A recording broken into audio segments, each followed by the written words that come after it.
Hello, welcome to This Week in Japan. I'm the Gaijin John, I'm the Geek Tom. where we talk about the local news and a platform that we abuse to make stupid jokes about Japan.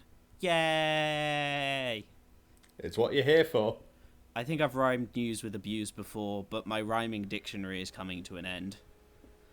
We did not foresee this bit going on for so long. We did not plan ahead. I was not prepared. I was not informed. I think we peaked when we started rhyming it with kangaroos, quite frankly. I think that was already the shark that we had jumped over. Well, what we will not be rhyming with it today is what's on this week's podcast. And that includes a cat who's the king of the castle, puppy frog-related crimes, Dirty rascals. showering, but crimes, pizza bread and mochi TikTok trends, and just more Olympic rubbish. Well, like Japan, but Olympic rubbish. Yay! We'll talk about new things this time, we promise. Kind of. Never say we are inconsistent. We are consistently inconsistent. And so let us consistently go to the first section, which is Cute Corner. And this week, Thomas, Ooh. it's all about a cat named Sanjuro. Sanjuro, you say? I like him already. He seems like a cool dude. Sanjuro! Yeah, so this is in Matsuyama Castle in Okayama, which is a castle in the middle of Japan. And one day, they found a cat. This cat had apparently run away from their owner, and it was found by one of the workers at the castle. And so they decided, you know what? We don't have a mascot. We don't have a lord. What can we do? Let's give the cat the castle. As you do. It's the obvious choice. Japan does have a well-known history of giving cats unusual jobs. This includes the cat who is a train station conductor, and of course the general cat cafes. Essentially, around 2018, almost no one was coming to this castle. There were heavy rains in Western Japan, and no one wanted to come. But around that time, a stray cat moved in, and as if you've listened to the podcast, stray cats are a big thing in Japan. They nickname him Sanjuro, and he's friendly, and of course now he's a big hit on social media. Also, because he gets little clothes, because they've just made him and appointed him as the Lord of Bichu Matsuyama Castle. So bow down to your lord. Does he wear a little crown and everything? He doesn't have a crown, he does have a robe. That might actually be better. That's fantastic. He has like a special collar bell which has his name and explains what he looks like. And he has a herald that walks in front of him with a banner declaring his presence everywhere he goes. No, but he does have 2 times a day at 10 a.m. and 2 p.m. where he has a scheduled walk around the castle. Reginald, it is time to greet the peasantry. Indeed. And let them bask in my radiance. That is a glorious cat. He has multiple outfits actually, and they seem to take him round on a little lead and stuff, and he seems generally a very happy cat. I mean, he's finally been recognised for his regal nature. He's the only cat in Japan who's actually being treated the way he deserves. Exactly. As a king. So, in celebration last week, the reason he's in the news, other than there's a cat that owns a castle... that's news at any time. You can tell me about that every week and be like, yes, this is what I want to hear about. But the 22nd of February was Cat Day in Japan. Of course there's a cat day in Japan. How did we miss this last year? In Japan, cats don't go meow, they go nyan, which you might know from Nyan Cat. You know, like nyan. Nyan. In Japanese, the 22nd of February is Nigatsu 22 Nichi. Nigatu niju nichi. Nigatu niju nya nya nya nya nya nya nya. Sounds better with a Japanese person saying it. Nigatu niju ni ni. Nah. This is what I can do. Japanese tongue twisters. Namagumi namagome namatamago. So basically, the Japanese have a day in the year that sounds like a bunch of nyans strung together, and they're like, you know what? This is the day for cats. Yep, and so now Matsuyama Castle are selling a stamp, which includes a cat's paw print and a picture of Sanjuro just showing off his belly. Oh, yes. You can buy a sheet of these stamps for 300 yen each, and you can buy them from February the 22nd, so they should be available now. Is that what you're getting me for my birthday, John? No, it's not. Your birthday present is currently sitting in my hall, waiting for me to take it to the post office.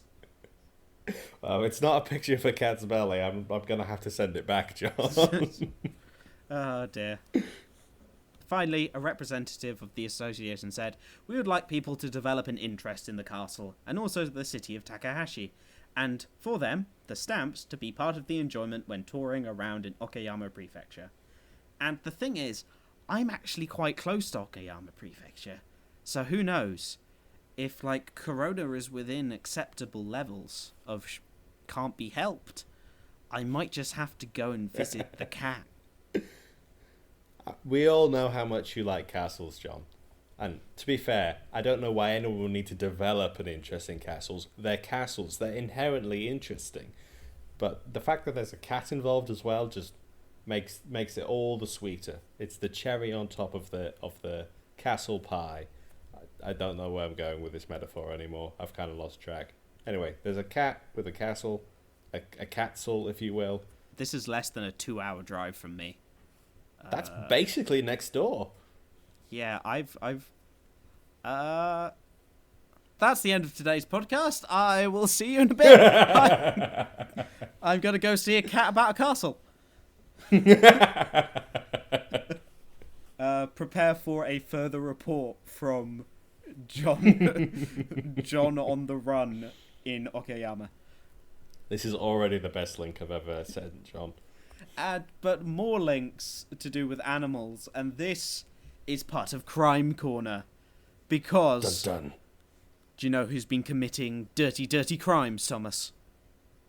Not the cat. The cat has got legal immunity on account of being royal. So technically anything it does is legal. When the cat does it, it's not illegal. Cats can't do anything wrong. It's the law. This is actually frogs. Frogs? I thought they were wonderful little creatures. You've already gone out to bat for frogs once, John. Don't tell me they've been committing crimes and taking advantage of our good nature. Well, the thing with frogs, or in Japanese, kaeru, they also, just for a fun fact, instead of going ribbit, they go gedo, gedo, gedo. But a frog itself, in Japan, let's just say there's some of them make some very unfortunate noises, especially during breeding season. Oh. No. So a lady was unable to see anything. She was walking around by a temple's worship hall. There was water and rain dripping, and she couldn't see anything, but she could hear the sound like a grrr or a yip yip and a woof. And fearing that there was a dog that was trapped, she placed a call to Japan's emergency number 110, which calls the police, because she was concerned that there was a dog that was trapped. And then 2 officers rushed to the scene, and they searched around, but they were unable to find a dog too. However, they dashed out from underneath the top. They were there already. They were prepared. Yeah, that's how they deploy the police in Japan. Is they're all under tarps on every street corner. That's why that post box wouldn't take your mail, Thomas. It was a policeman in disguise. Anyway, you were saying? All 3 of these people could hear a dog barking somewhere close. But then a local in his 50s passed by and told them, it's probably those barking frogs. Okay. So the sound they heard, likely, Thomas, was this.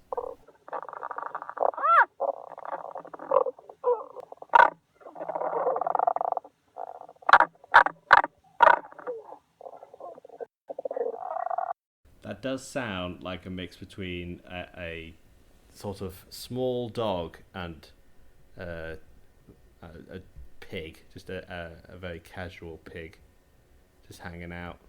Which, of course, might be a small dog snuffling or stuck, etc. So it is kind of understandable that these people were concerned and therefore called the police. Apparently, this is a creature called the Tago Frog, also known as Tago's brown frog. It only lives in Japan and inhabits mountainous areas, and they're really small.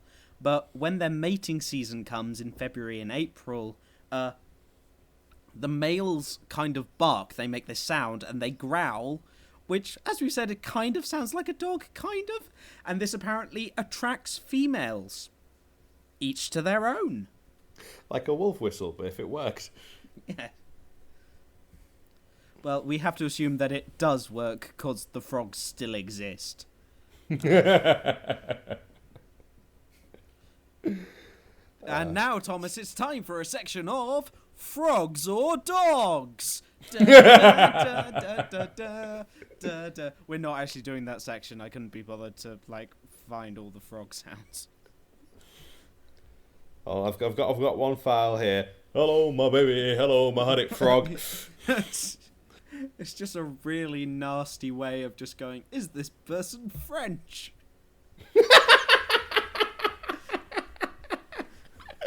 Yeah, frog or dog is a common British playground activity.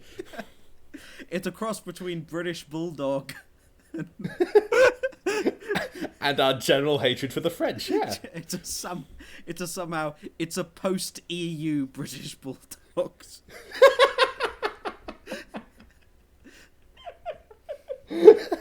A large amount of our listenership will not understand what we're laughing at, but there'll be like one going, that. I think if anyone's listened to this podcast for any amount of time, they'll understand our animosity towards the French.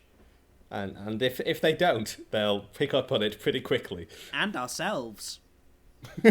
Mostly ourselves. And so, well, the thing is, this is a rather, the frogs didn't even know they were committing a crime. How is this a crime? No, you're just taking up the police's non-existent time in Japan. Well, fine. It's time for proper... Do you want proper Japan crime? Like proper white-collar, boring Japanese businessman crime? Well, you asked for it because this is a Japanese mayor who built a $34,000 shower in his office. Just in his office? Well, in the washroom next to his office. In the washroom next to his office. Makes a little more sense. But still, that's a lot of money. Yeah, so, this is in Ichikawa, Chiba, and the mayor of this city is under scrutiny from a city assembly member over his installation of a shower unit that cost around 3.6 million yen, which is about $34,000. This is more than I get paid in a year, and more than a lot of people get paid in a year. Yeah, that must be a really, really powerful shower. That's probably the one with all the different nozzles all over the wall. I'll show you a picture. It looks rubbish. He's been taken for a ride. I'm not sure whether that's a bonus or not. It's obviously not finished in this picture, but still, it's not looking great. From what little I see, it looks like a pretty regular shower. Let me see if I can find a better picture of it on the article. Okay, no, I have a slightly better picture. It's not much more impressive. It looks pretty unimpressive to start with. Yep, that's just a shower. That's just a regular shower. How did that cost that much money? Like, it's not even, like, it's not like a shower room or like it's just a corner of, like, someone's placed a shower in there. It's not like a shower bath or anything exciting. It's literally just a shower. When he says it costs that much amount of money, are we sure all that money actually went into the shower and not just disappeared into someone's bank account? Or down the plug hole, as it were. Well, the shower itself was installed last year in October 2020, and a regular meeting, and this was, I think, talked about at the time. I think we might have mentioned it. But then this was taken up at the regular meeting of the Ichikawa Municipal Assembly last week. And the mayor was asked, why did you spend all this money on a shower? This could, like, fund an office worker for an entire year, like, more than that. And the mayor, Hirotami Murakoshi, explained that the shower would be used during disasters, when he'd have to spend long periods at work. To which he said, I'm sure we can obtain the understanding of many of the city's residents. Like, do you like it when your mayor stinks? No? Give me money for a shower. Okay, well, that's an interesting angle of approach for that logic. But even if, let's say, for the sake of argument, he's not completely talking out of his ass. Let's say that there's a legitimate reason to have a shower next to your office in case of emergency. Why would it cost that much money? Why would you not just get a cheap, basic, simple shower? If you're only going to use it in emergencies anyway. So this is the setup here. That from the initial plans, this was a new government building that they were building, and it was envisaged with facilities for staff to stay overnight and perform their duties during disasters. And 3 showers were set up on the 5th floor. But after the building's completion, it was reportedly decided that from a crisis management point of view, another shower would be necessary for the mayor's office. So he couldn't possibly use one of the other showers that were already available to him. He had to have his own private shower.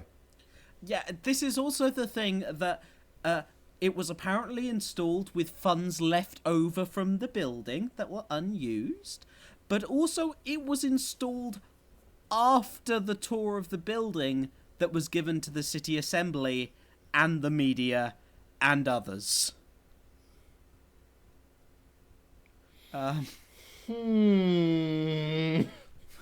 Also, slightly more fun, apparently it is intended for any public employee will be able to use it. However, the washroom that the shower is in can only be accessed via the mayor's office. Oi, sir, can't I just use the shower real quick? Yeah, sure, just go ahead, go right in. The three in the floor above are busy, and I've already shampooed my hair. I'm already in my towel, see. I can't just be waiting for a shower to come available. You realise I'm on a Zoom call right now. I'm not asking to talk on the Zoom call, sir. I just want to go have a shower.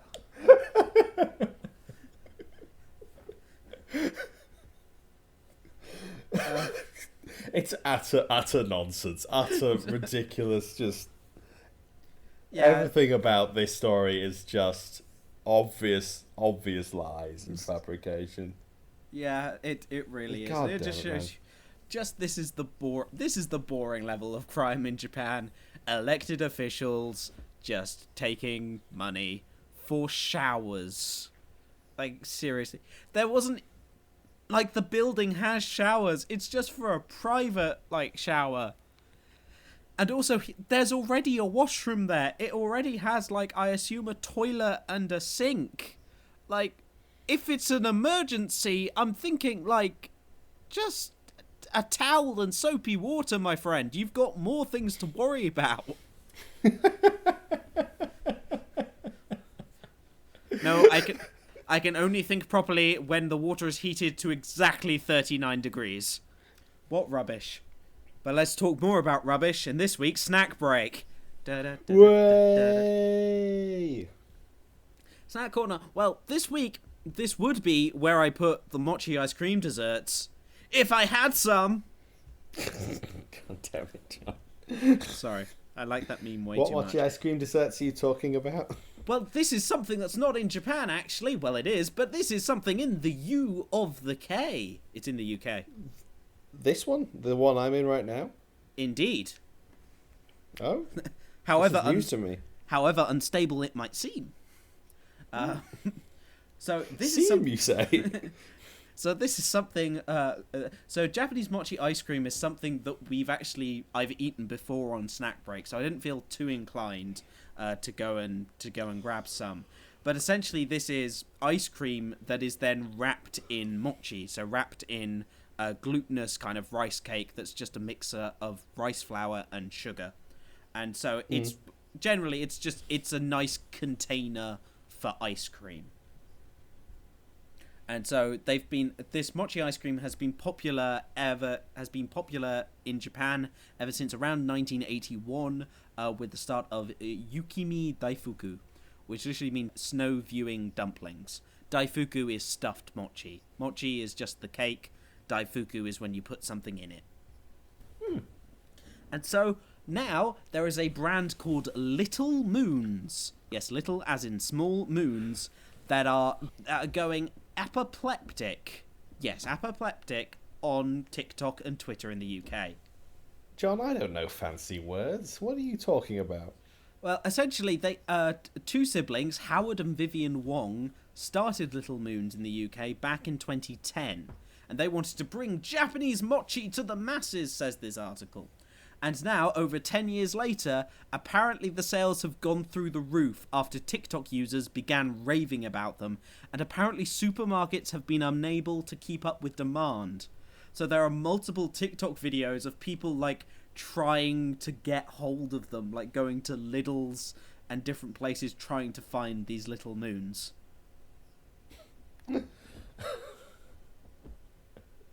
I mean, I'm not one to mock children or entertainment in general, but is this what we're doing? Is this what entertainment is today? Vicarious shopping for mochi?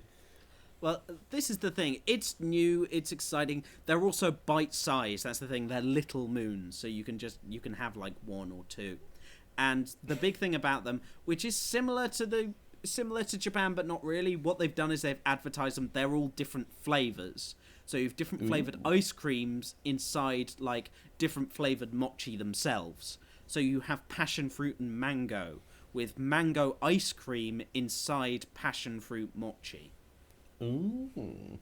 And you can buy this. So you have chocolate, passion fruit, pistachio, and cookie dough. And there are also gluten-free and vegan options. Nice. So this is the thing. These are really cool. If you can find, like, some of them, I really recommend it. Apparently, there's been a 700% increase in January sales at supermarkets compared to the December. And apparently, they've built a new mochi-making factory last year in response to growing demand in the UK.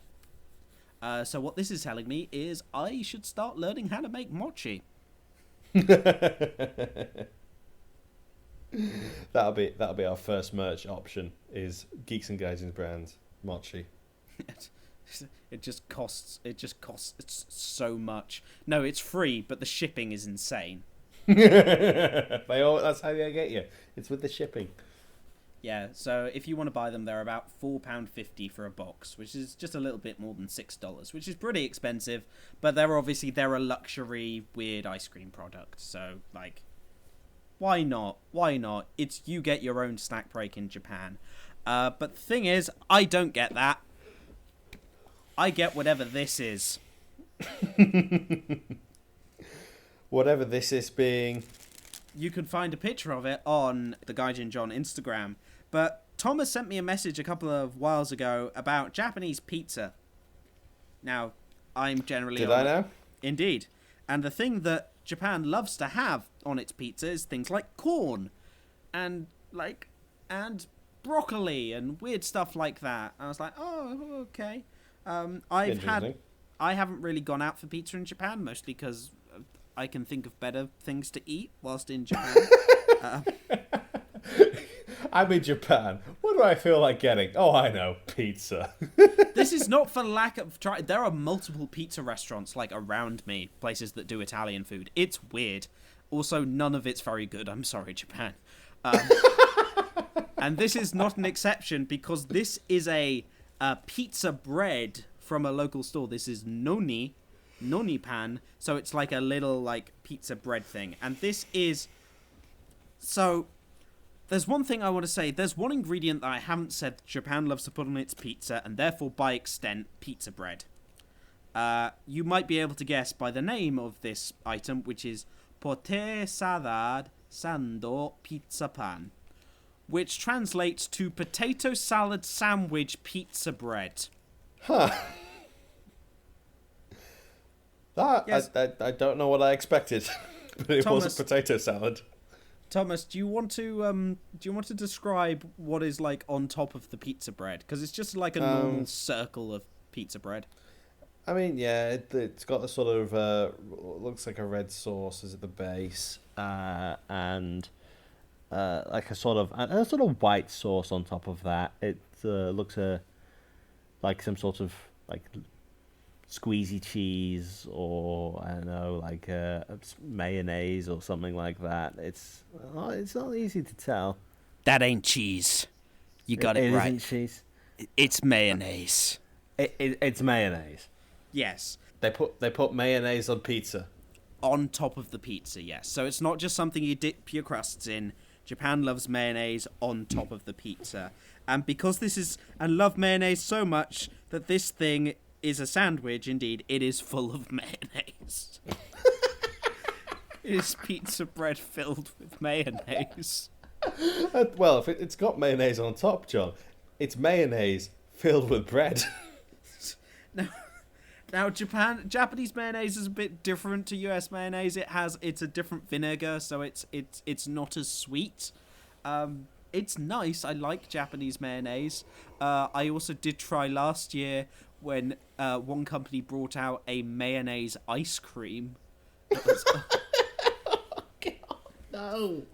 No, John.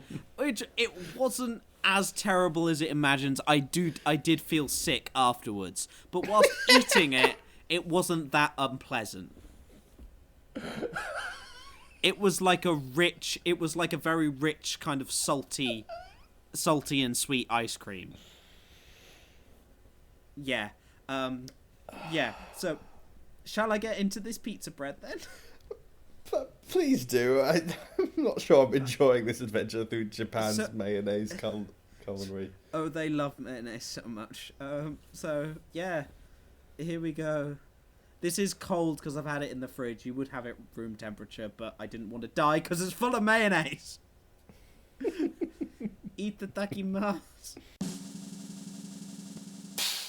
It's filled with potato salad. That is what it says on the packaging. Potato salad. Like, I am getting like some bits of onion.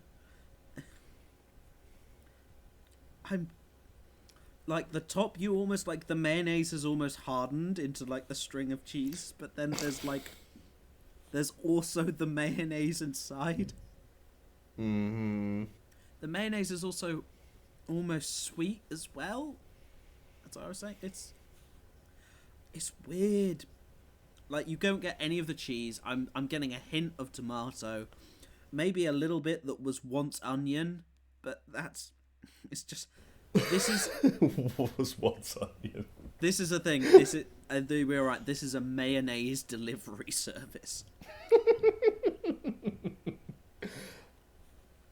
I believe the Dutch call those chips.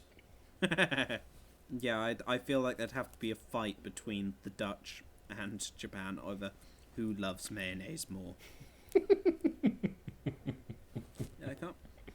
Yeah, this is just like, there's not even that much mayonnaise, but there's like little lumps of potato in here as well. Why are you trying to trick us into saying, oh, you don't just eat mayonnaise, it's got potato in it as well? No, this is a mayonnaise sandwich. That's what this is.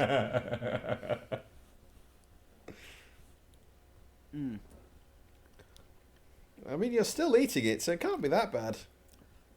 I haven't had dinner. I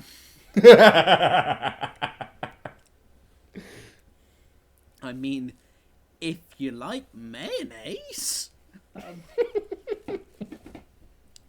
it's fine. But I recommend if you have a choice, grab something else from like the quick lunch tray, rather than something that you think, oh, it's like a slice of pizza bread, and it turns out being a mayonnaise sandwich.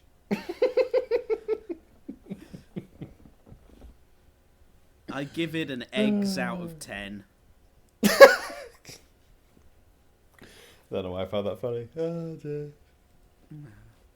But now, it's time for more Olympic rubbish. It's the whatever the rest is happening in this podcast corner. Way. Woo! We won't take too long, because there's not much happening other than Japan being Japan.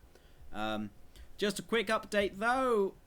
The Go-To Travel campaign to remain suspended. Notably not cancelled. But it's not suspended. Because the coronavirus state of emergency is set to lift on March 7th. Already a bunch of prefectures had lifted theirs early. Though there are still, like, rising cases in Japan. But they're starting to vaccinate. It's starting to, oh, it's okay. But yeah. So the subsidy program was suspended on the 28th of December. And it's not come back yet. He says yet. Yet. Tune in next week to find out more. So, the main issue is... Golden Week is on April 29th. Oh, no, I forgot about Golden Week. Yeah, that is really like... Golden Week again already. Well, it is in about 2 months. It's at the end of April. Right. And so the thing is, when that's the time, we really have to worry about Japanese people travelling all over the country. Yeah. So hopefully people have got into, like, all the vaccinations and stuff and just stay home for one more time, but it's getting hard. Especially with Japan keeping on saying, the Olympics are going ahead. The Olympics are definitely going ahead, Thomas. Urgh. I mean, they better be, because apparently they're still gearing everything up for people to come over, so... Yeah, despite the fact that Japan's vaccination chief has said that Tokyo Olympics, they're not in his planning. Because if you don't think about something, it won't happen. Either he knows something the rest of us don't, or he is being ridiculously overconfident about what's going on. This is Minister Taro Kono, or Kono Taro, whichever one annoys him most. And he is the minister in charge of vaccinations. And he has said that the Summer Olympics, due to start in July, were not on my schedule at all, when he talked about the schedule of vaccinating all of Japan. Seems like a small oversight. Sir, did you hear the question? Would you like to rephrase? Did you say the quiet part loud? Yep. I mean, if your plan is to get everyone in the country vaccinated before the Olympics would even factor in the first place, then maybe you had an excuse. But something tells me, with how late Japan started vaccinations, not necessarily for their own fault. That's not it's not happening. It's not getting done. They're only properly starting with everyone, and by everyone I mean the elderly, which is a good quarter of Japan's population. That's only really starting in April, like 2 months before the Olympics starting. Oh God. Yeah.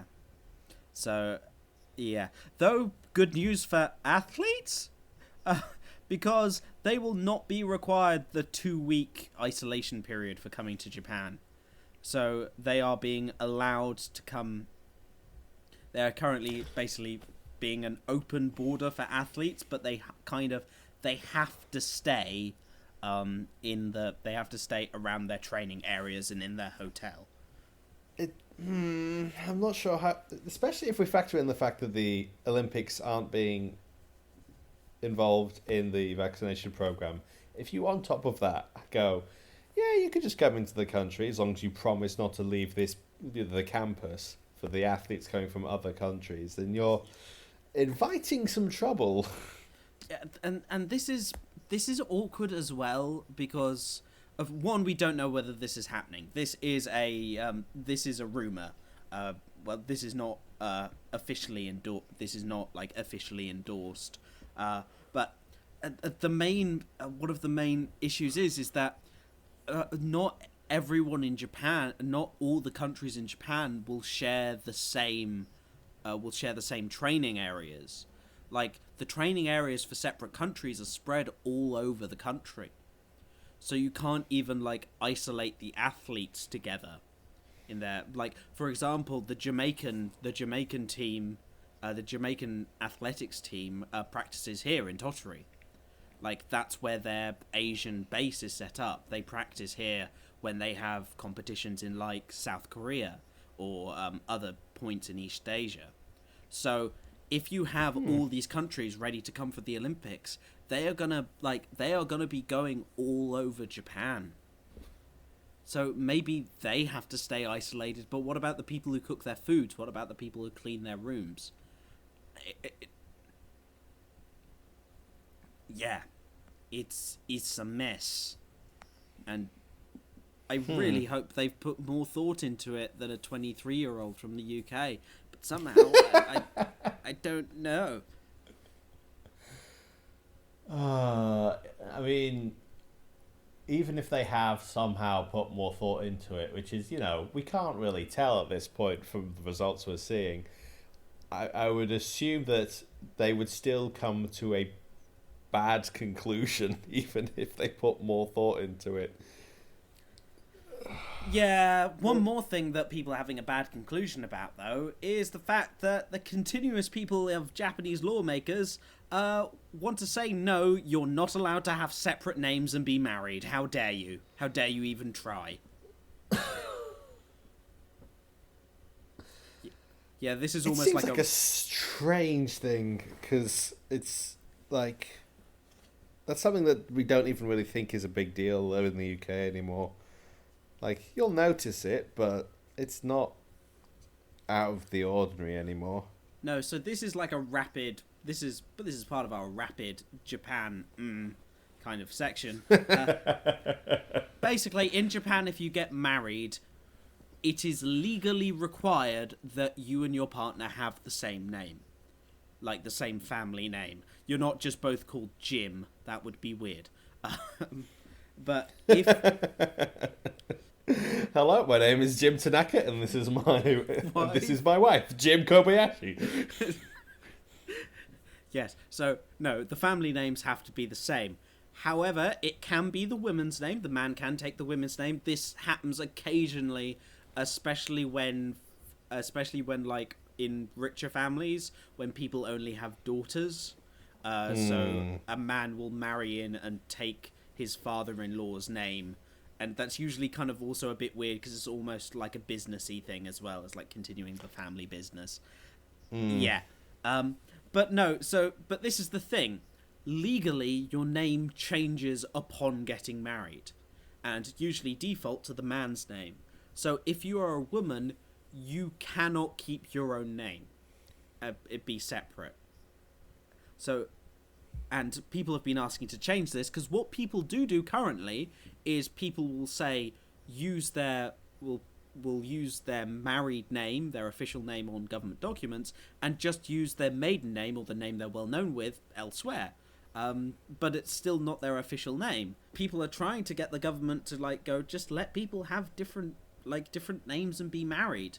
The main issue also then comes is when you have a mixed race couple. When you have someone who's Japanese and English. Say if I married someone a Japanese woman, then she would basically, by law, she'd be forced to have an English surname, unless we changed it so that I changed my surname officially in Japan to having a Japanese surname and take her surname. But then what happens then with your kids? Because then if they're joint citizens when they're children with the UK and Japan, is then it tends to be, it seems, that in Japan people use the mother's name or the Japanese partner's name, and then in the other countries they use the foreign partner's name. So children essentially are then born with like two actual legal names, one that's recognised one place and one that's recognised the other, and it just seems so obtuse. Does seem unnecessarily complicated, yes. This is a law from the Constitution, first written in the early 20th century. This is not a recent thing. So part of the group who are supporting this is Tamayo Marikawa, who is the woman who took over as minister in charge of women's empowerment and gender equality. She is the one supporting not allowing people to change names. Yes. Though she said she's just doing that as a personal opinion. It's not part of a job as being the top person in the country in charge of it. What? Wait, what? It's not her job as the leader of whatever gender equality thing it was you mentioned. What was it again? So she is the minister in charge of women's empowerment and gender equality. So it's not her job to... She claims that in that position, it's not her job to, care about what other people want to happen. It's just her personal thing. She's just this is how I feel about it. I've not been elected to care about what the citizens of Japan want. Well, no. So this is what she said. So 50 of the leading party members from both houses of parliament asked in a letter that members reject local assemblies, reject in the local governments, a written opinion in favour of a policy change allowing different surnames. And so lawmakers in their written request argue that separate surnames could result in collapse of the social system. Oh, God. Shut up about the social system for once in your life. It's political correctness gone mad. Mad. Oh, man. Let me tell you, Japan, about the rest of the world. So when the minister was asked about this, her supporting this letter, supporting being anti this, it's confusing language, Marikawa said, "It is my duty to push for further discussions in Parliament." And conservatives who say they cherish traditional values are adamantly opposed to separate surnames and argue the move may have an impact on family unity as well as children. I'm sorry? People can have... Won't someone please think of the children, John? So Marikawa is also the new Olympics minister. She took over after Seiko Hashimoto became head of the Tokyo Olympics Committee. So this woman is more power and more in charge. However, in her first press conference last week after becoming Olympics minister, she said, "Unfortunately, it's become clear that Japan is only halfway in efforts to achieving gender equality. And apparently she wants it to stay that way."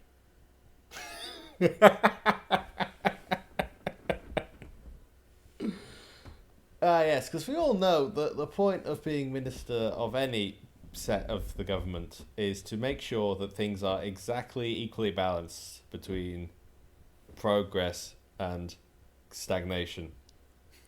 And the point is for it to never move from that point. It's always to be half finished. This is the thing, that this was never even officially going to start happening. What started this was that the government approved a basic gender equality promotion policy in December, but did not include a commitment to allowing the use of different surnames for married couples. However, the draft policy had included wording positive about separate surnames. Oh my God. Ultimately, such language was dropped due to opposition from conservative lawmakers. So it's even the potential of people who are married having different last names. But that had to be completely and utterly quashed because of the social system, John. Because it might deteriorate Japan's glorious social system, which has no flaws. I'm sorry, Japan, if your social system is, like, at risk of collapse because of separate surnames, that is Which not it isn't, let's be honest, it isn't. It isn't, but also, that is not a strong social system. Like, why are you so proud of protecting it? It's the constant contradiction of the system in place always being perfect and resilient and exactly how it should be, but always just teetering on the edge of complete destruction at the slightest provocation. And of course, it's the oldest trick in the book. And of course, as this podcast has always been on the bridge of imminent destruction, and that includes the end of the show.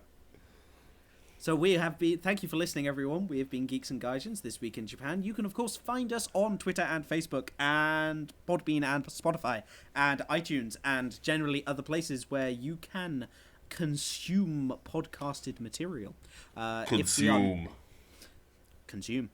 If we are not on a place and you would like us to be, please email us at geeksandgaijins@gmail.com. You can also find all my pictures on the Instagram at TheGaijinJohn or on Twitter also at JohnComby, TheGaijinJohn. And generally you can also talk to Thomas if you want on Twitter. We also have a YouTube as well with the podcast and also lots of Tom's lovely, lovely video essays which he talks about anime. Hello. It's very, very fun. We also do occasionally stream when the blue moon strikes thrice in the Cockerel's core. Yes, we're trying to get through Danganronpa. We keep on saying that. One day it will happen. We were honestly going to do it last weekend, and then my computer blue screened. So, sorry about that, guys. Blame Thomas. I'm trying to fix it. Or better, give Thomas money. I'll take it. I'm in no position to refuse. And we're in no position to refuse you, so please give us nice reviews on the iTunes store. If you do, we will read them out, promise. Even if they're horrible. As long as they're 5 stars. As long as they're 5 stars. Like, you could be the most scathing review imaginable, but if it's 5 stars, we'll read it on air. As long as there's... Well, we'll beep the swears. I think you just promised that we could be bribed with exposure, John. Did you assume we wouldn't be?